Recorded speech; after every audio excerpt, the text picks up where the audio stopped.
प्यारे विद्यार्थियों, मैं आज आप लोग को शहीद का पत्र पढ़ाने जा रहा हूँ। आप लोग लेसन 4 तक फेयर कर लिए होंगे, बहुत ही अच्छी बात। तो मैं आपको पढ़ाने जा रहा हूँ शहीद का पत्र।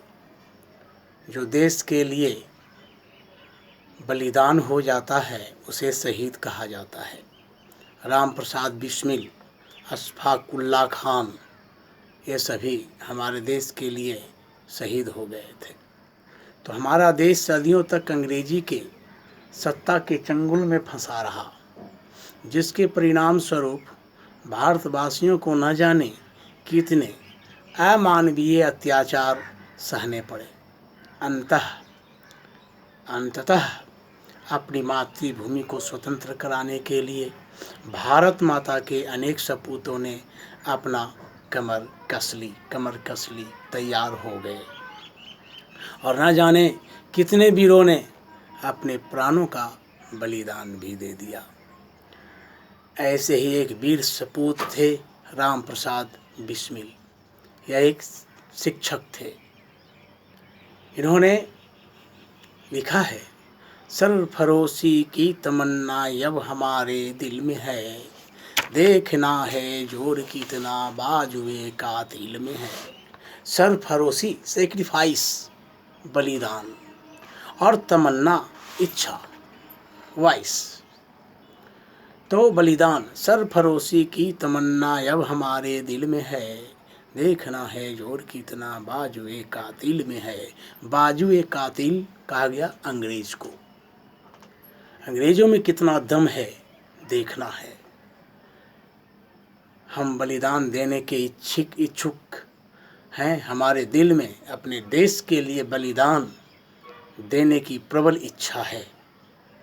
देखते हैं अंग्रेज क्या करते हैं। उन्होंने लिखा है, ये शब्द उस अमर जवान के हैं जिसने मात्र 30 साल की उम्र में ही देश की खातिर अपने प्राणों की आहुति दे दी, बलिदान दे दी। शहीद राम प्रसाद बिस्मिल ने अपने जीवन मातृभूमि पर कुछ इस प्रकार समर्पित किया कि फिर कभी पीछे मुड़कर नहीं देखा। राम प्रसाद बिस्मिल बाल्यकाल में ही आर्य समाज के एक सन्यासी स्वामी सोमदेव जी के संपर्क में आए थे। बालक राम प्रसाद ने उनकी खूब सेवा की। स्वामी जी को उस बालक के अंदर भारत माता का सच्चा सूर सपूत दिखाई दिया। बस क्या था, स्वामी जी ने उस बालक के मन में देश प्रेम की ज्योति जगानी आरंभ कर दी। फिर एक दिन उन्होंने महर्षि स्वामी दयानंद की वाणी याद किया, विदेशी शासन स्वदेशी शासन से कितना भी अच्छा क्यों न हो, फिर भी वह स्वतंत्रता का प्रतीक है और त्यागने योग्य है। उस बालक के रग रग में समाहित कर दी। स्वामी दयानंद की ये वाणी उनके रग रग में भर दिया। विदेशी शासन स्वदेशी शासन से कितना भी अच्छा क्यों न हो, फिर भी वह त्यागने योग्य है, स्वतंत्रता है, गुलामी है। स्वामी सोमदेव जी के भाई परमानंद जी कट्टर देशभक्त और समाज सेवा के लिए प्रसिद्ध थे। इसलिए वे अंग्रेज सरकार की आंखों में खटकते थे। उनकी आवाज़ दबाने के लिए एक दिन अंग्रेज सरकार ने उनकी फांसी की घोषणा कर दी। परमानंद जी की फांसी से राम प्रसाद बिस्मिल का खून खौल उठा और उनका सोया हुआ क्रांतिकारी भाव जाग गया। उसी दिन उन्होंने अपने गुरु के सामने प्रण लिया, देश को अंग्रेजों की गुलामी से मुक्त कराने के लिए मैं अपना सर्वस्व भारत माता के चरणों में न्यौछावर कर दूंगा और आवश्यकता पड़ी तो अपने प्राणों का भी उत्सर्ग कर दूंगा, त्याग दूंगा। गुरु ने आशीर्वाद दिया और भारत माँ का यह सूर सपूत अपनी नई राह पर चल पड़ा। अपने निश्चय को पूरा करने के लिए देश का यह बहादुर बेटा अवसर की तलाश में रहने लगा। अंग्रेजी शासन से टक्कर लेने के लिए क्रांतिकारियों को हथियारों की ज़रूरत थी और हथियारों के लिए धन की ज़रूरत थी। अतः उन्होंने अपनी माँ से कुछ रुपये लिए और उन रुपयों से स्वयं की पुस्तक अमेरिका को स्वतंत्रता कैसे मिली प्रकाशित छपवाई। पुस्तक की सभी प्रतियां शीघ्र ही बिक गईं। मुनाफा भी हुआ, लाभ भी हुआ, लेकिन यह राशि इतनी नहीं थी कि इससे हथियारों का जखीरा खरीदा जा सके, हथियारों को खरीदा जा सके। राम प्रसाद बिस्मिल क्रांतिकारी गतिविधियों को तेज करने के लिए हिंदुस्तान रिपब्लिकन एसोसिएशन के सदस्य बन गए। वहीं उनकी मुलाकात अशफाक उल्लाह खान से हुई। अशफाक के हृदय में भी देश को आज़ाद कराने की टीस थी, गूंज थी। वे भी चाहते थे कि हम देश की आज़ादी कराएं। इसके लिए वे देश की गुलामी को देखकर वे भी बहुत पीड़ित थे। जल्दी ही दोनों मित्र बन गए। धीरे धीरे उनका संगठन काफ़ी विस्तृत हो गया। हथियारों के लिए धन की और आवश्यकता थी।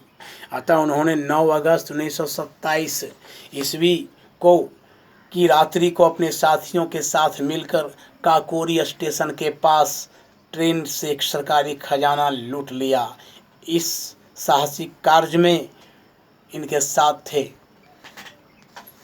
राम प्रसाद बिस्मिल, अशफाक उल्लाह खान, चंद्रशेखर आज़ाद, सुखदेव, बटुकेश्वर दत्त, राजगुरु एवं वीर भगत सिंह।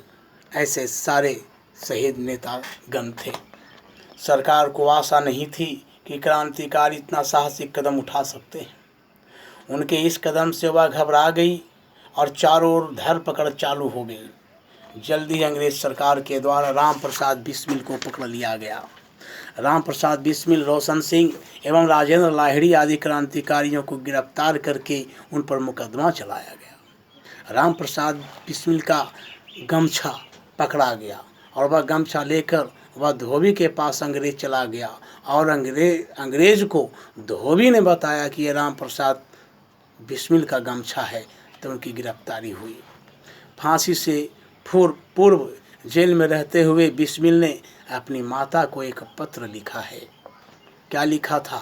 जन्मदात्री जननी, हे माँ, जन्म देने वाली हे माँ, इस जीवन में तो तुम्हारा ऋण उतारने का भी अवसर ना मिला। यदि अनेक जन्मों में भी सारे जीवन प्रयत्न करूं तो भी मुझसे तुमसे ऋण नहीं हो सकता। जिस प्रेम तथा दृढ़ता के साथ तुमने इस जीवन का सुधार किया है वह अवर्णनीय है, वर्णन करने योग्य नहीं है। मुझे जीवन की प्रत्येक घटना का स्मरण है, याद है कि तुमने किस प्रकार देववाणी का उपदेश करके मेरा सुधार किया है। तुम्हारी ही दया से मैं देश सेवा में संलग्न हो सका हूँ। धार्मिक जीवन में भी तुम्हारे ही प्रोत्साहन ने सहायता दी।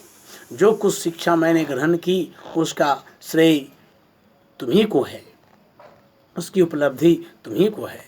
जिस मनोहर रूप से तुम मुझे उपदेश देती थी उसका स्मरण कर तुम्हारी मंगलमयी मूर्ति का ध्यान आ जाता है और मस्तक झुक जाता है। यदि तुम मुझे ताड़ना भी देती थी तो उसमें भी तुम्हारा स्नेह ही नहीं तो होता था। तुम यदि कष्ट देती थी तो यदि मैंने धीरतापूर्वक उत्तर दिया तो तुमने प्रेम भरे शब्दों में यही कहा, तुम्हें जो अच्छा लगे वह करो, किंतु ऐसा करना ठीक नहीं, इसका परिणाम अच्छा ना होगा। आप प्रत्येक की माँ जब कोई बच्चा बुरा करता है तो उसका सही और गलत बतला ही देता है। आप लोग की माता भी आप लोग को गलत करने पर बतलाती होगी, लेकिन उनकी बात मानना चाहिए। ये बात राम प्रसाद बिस्मिल के ऊपर छोड़ दिया गया था। परिणाम क्या निकला? बलिदान हो गए। जीवनदात्री है, जीवन देने वाली, तुमने इस शरीर को जन्म देकर केवल इसका पालन पोषण ही नहीं किया है वरन आत्मिक, धार्मिक और सामाजिक उन्नति में भी तुम सदैव मेरी सहायक रही। ईश्वर मुझे प्रत्येक जन्म में ऐसी ही माता दे। महान से महान संकट में भी तुमने मुझे धीरज नहीं खोने दिया। सदैव प्रेम भरी वाणी से मुझे सांत्वना देती रही, तसल्ली देती रही, कंसोलेशन देती रही। तुम्हारी दया की छाया में मैंने अपने जीवन में कभी कोई कष्ट अनुभव नहीं किया। इस संसार में मेरी किसी भी भोग विलास तथा ऐश्वर्य की इच्छा नहीं, केवल एक इच्छा है, वह यह है कि एक बार श्रद्धापूर्वक तुम्हारे चरणों की सेवा करके अपने जीवन को सफल बना लेता। किंतु यह इच्छा पूर्ण होती दिखाई नहीं देती, क्योंकि शीघ्र ही तुम्हें मेरी मृत्यु की खबर सुनाई जाएगी। आगे लिखते हैं, माँ मुझे विश्वास है कि तुम यह समझकर धैर्य धारण करोगी कि तुम्हारा पुत्र माताओं की माता भारत माता की सेवा में अपने जीवन को बलि वेदी की भेंट कर गया। उसने तुम्हारी कोख कलंकित नहीं किया और अपनी प्रतिज्ञा पर दृढ़ रहा। जब स्वाधीन भारत का इतिहास लिखा जाएगा तो उसके किसी पृष्ठ पर उज्जवल अक्षरों में तुम्हारा नाम लिखा जाएगा।